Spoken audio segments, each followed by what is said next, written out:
Bueno, en este video vamos a realizar la explicación del TP 3.1 de puente de grúa. En principio vamos a ver, como siempre, los datos que nosotros vamos a tener para poder realizar el trabajo práctico. En primer lugar, el uso que le vamos a dar a la grúa. En segundo lugar, la masa del puente de grúa completo en kilogramos. En tercer lugar, la masa de la carga a elevar en kilogramos. En cuarto lugar, la masa a elevar sin carga, que es un valor porcentual. La velocidad de traslado en metros por segundo. El tiempo de aceleración para el traslado en segundos.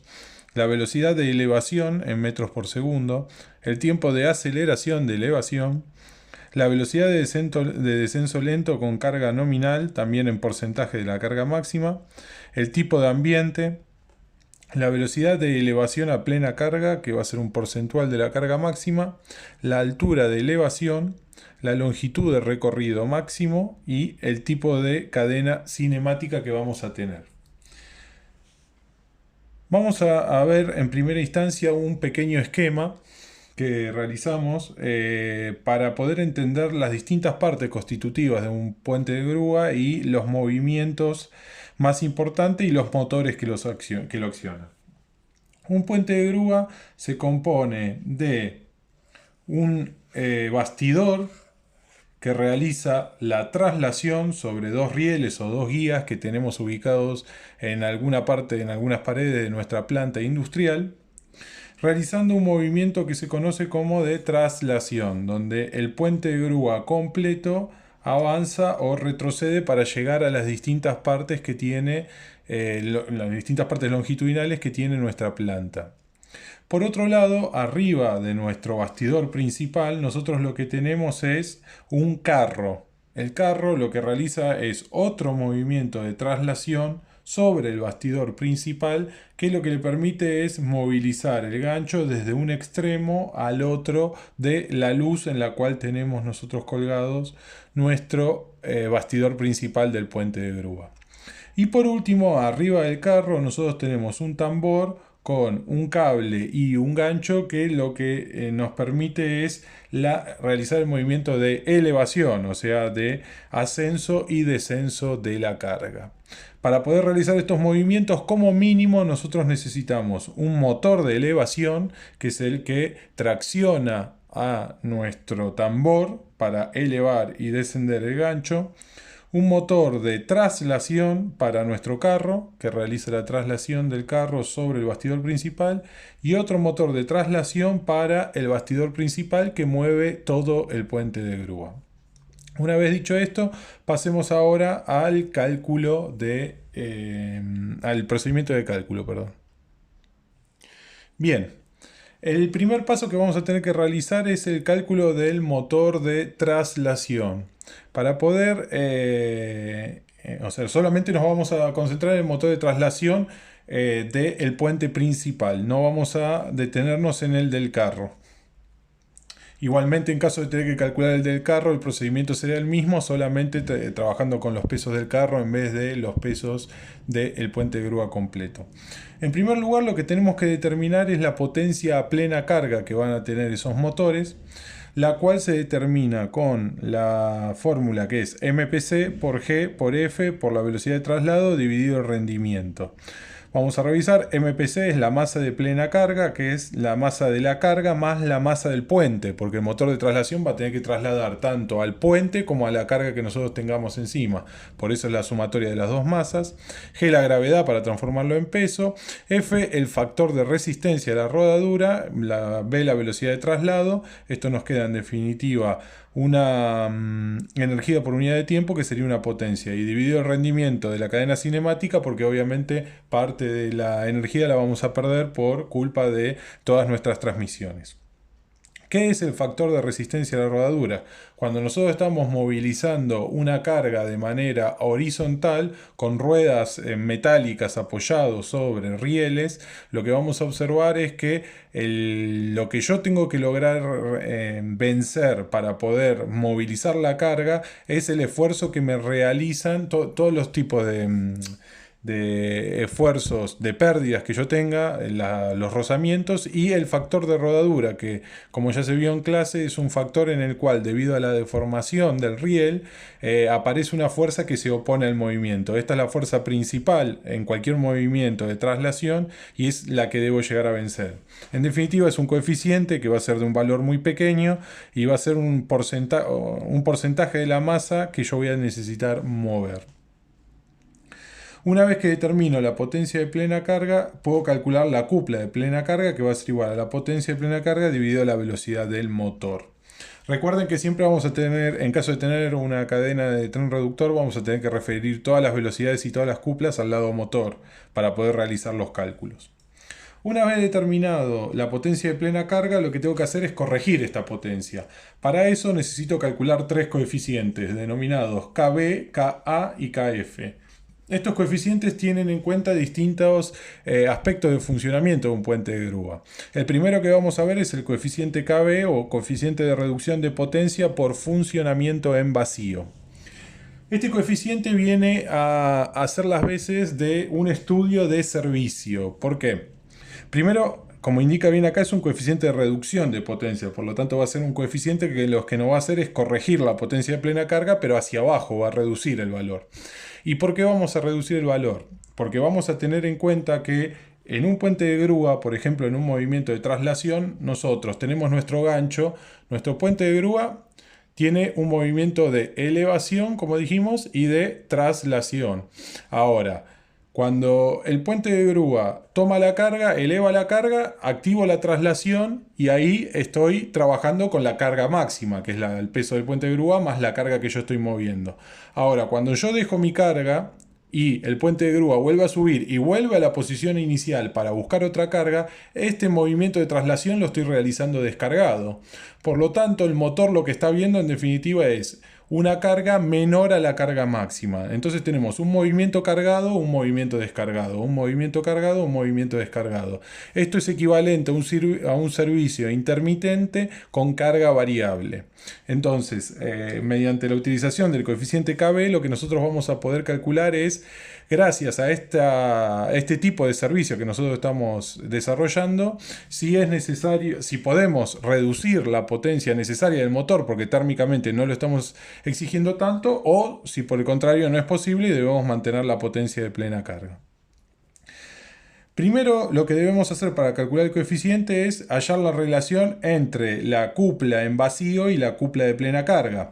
Y obviamente, como todos los demás valores que utilizamos para calcular la cupla son coeficientes que son fijos y son constantes, que no varían en función de si estoy en vacío o si estoy en carga, lo que realizo yo es, en definitiva, una relación entre las masas de vacío y de plena carga que yo voy a tener, con las que voy a tener que trabajar, y los rendimientos de mi tren reductor en vacío y en plena carga. Porque el rendimiento de cualquier caja reductora sí varía entre vacío y carga, porque en función de la potencia que esté transmitiendo, como se empieza a afectar todo lo que es la lubricación. Por lo tanto, toda caja reductora está diseñado para una cierta velocidad y para una cierta carga. Si nosotros nos desviamos de ese valor, al igual que un motor, tiene una curva de rendimiento y obviamente este rendimiento en vacío es menor que el rendimiento en plena carga. Una vez que determino esta relación, lo que yo voy a calcular ahora es la cupla media. La cupla media sería el promedio de todas las cuplas que yo voy a tener. Y como les dije, en el movimiento tengo uno en vacío y uno en carga. Por lo tanto, lo que tengo es la cupla media va a ser igual a la cupla de plena carga más la cupla de vacío dividido 2. Si hacemos algunos despejes, podemos llevar todo a una relación que dependa de la cupla media sobre CPC. Si despejamos y nos queda esta relación que podemos ver acá, donde sería muy fácil para calcular esta relación poder reemplazar con esta relación de masas. Una vez que obtenemos esta relación cupla media sobre cupla de plena carga, tenemos dos opciones. En el caso de los ejercicios que probablemente tengamos en los parciales, nosotros nos van a dar un gráfico de una curva en la cual entramos en uno de los ejes con esta relación y salimos en el otro eje con el valor del coeficiente KB. En algunos otros casos, por ejemplo, va a ser el caso de este trabajo práctico, nosotros vamos a necesitar calcular el coeficiente con una fórmula, en la cual vemos que el coeficiente KB es igual a la raíz cuadrada de 1 más 2 C media sobre CPC menos 1 todo al cuadrado dividido 2. Esta ecuación sale de realizar el promedio energético que nosotros tendríamos por la utilización en servicio de un movimiento en carga y un movimiento en vacío. Como veníamos hablando, como es un coeficiente de reducción de potencia, tiene que estar siempre su valor entre 0 y 1. Si está fuera de ese rango, quiere decir que cometimos algún error en el cálculo. Vamos ahora al coeficiente de aumento de potencia por aceleración, que era el segundo coeficiente del que hablábamos.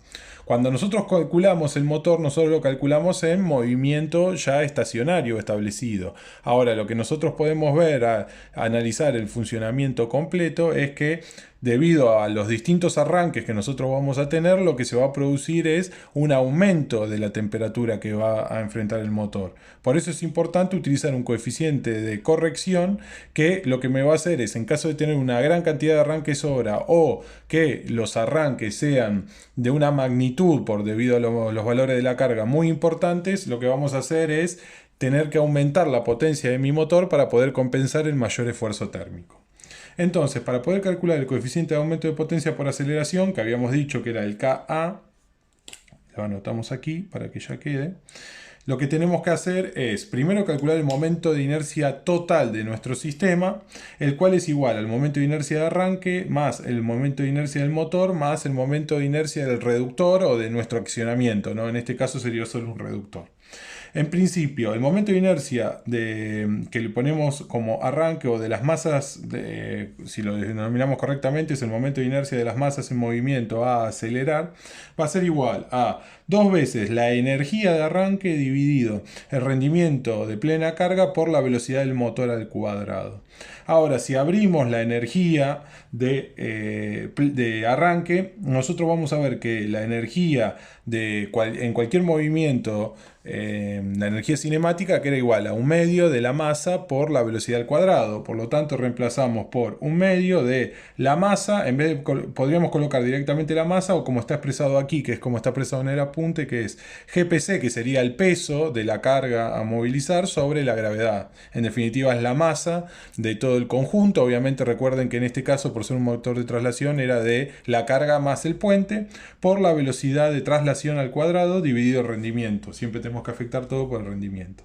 Cancelamos los dos y nos queda la ecuación definitiva. Por otro lado, para el momento de inercia del motor, en caso de que nosotros no tengamos el dato, lo que hacemos es utilizar esta fórmula aproximada que ya la hemos visto, donde el momento de inercia del motor se puede aproximar como 96 por la potencia en kilowatt elevado a la 1.4 dividido la velocidad de sincronismo al cuadrado en radianes por segundo. Recuerden que el resultado de esto es en kilográmetros al cuadrado.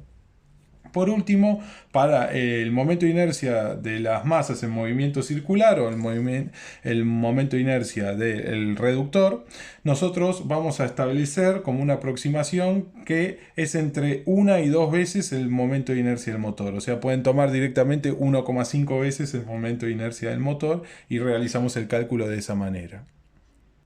Bien. Ahora, para seguir avanzando y terminar de calcular el coeficiente de aceleración, nosotros lo que tenemos que hacer es un análisis de cuplas. Entonces, nuestra cupla de arranque va a ser igual a la cupla de plena carga más la cupla acelerante. La cupla de plena carga ya hemos visto anteriormente y ya la tenemos calculada, y la cupla acelerante va a ser la sumatoria de los momentos de inercia por la velocidad del motor dividido el tiempo de arranque. Por lo tanto, si nuevamente queremos hacer un análisis análogo y despejar la relación cupla de arranque sobre CPC, que es la que vamos a utilizar, va a ser igual a 1 más J por omega del motor dividido CPC por tiempo de arranque. Si ahora realizamos el mismo promedio energético que usamos para KB, lo que nos va a quedar es que K es igual al tiempo de arranque por la relación de cuplas al cuadrado más el tiempo de marcha dividido el tiempo de arranque más el tiempo de marcha, todo raíz cuadrada. Y nuevamente, como nuestro coeficiente es un coeficiente de aumento de potencia, siempre tiene que ser mayor o igual a 1. En el mejor de los casos, si el arranque no tuviese ningún tipo de implicancia, tendría que ser igual a 1. Con cualquier otro tipo de arranque debería ser mayor o igual que 1. Por último, lo que podemos hacer es expresar esta misma ecuación que vemos acá, que es la ecuación más simple, con otra manera, haciendo algunos agrupamientos de térmico, siempre y cuando nosotros supongamos que H es el número de arranques hora y que Fm lo denominamos como factor de marcha y es la relación entre todos los tiempos activos de mi ciclo, o sea que es el tiempo de arranque más el tiempo de marcha más el tiempo de freno, dividido el periodo total, porque obviamente entre cada movimiento yo voy a tener unos instantes cuando, por ejemplo, tengo esta carga acá, la tengo que elevar, mover y bajar. El motor de traslación solo actúa cuando se está moviendo. Ahora, mientras la carga sube y la carga baja y la cargo, obviamente ahí el motor está parado. Por lo tanto, también vamos a tener tiempos en los cuales el motor no va a estar activo, va a estar desactivado. Una vez definidos estos dos valores, reemplazamos y nos queda que el factor de aceleración es igual a la raíz cuadrada del tiempo de arranque por el número de arranques horas, dividido 36 por el factor de marcha, 36 es un factor de conversión por las unidades, por la relación entre la cupla de arranque y la cupla de plena carga al cuadrado, menos 1 y todo esto nuevamente más 1 y raíz cuadrada. Esta fórmula y esta fórmula son análogas, o sea, se puede utilizar cualquiera de las dos. En uno solamente lo que hago es agrupar algunos factores.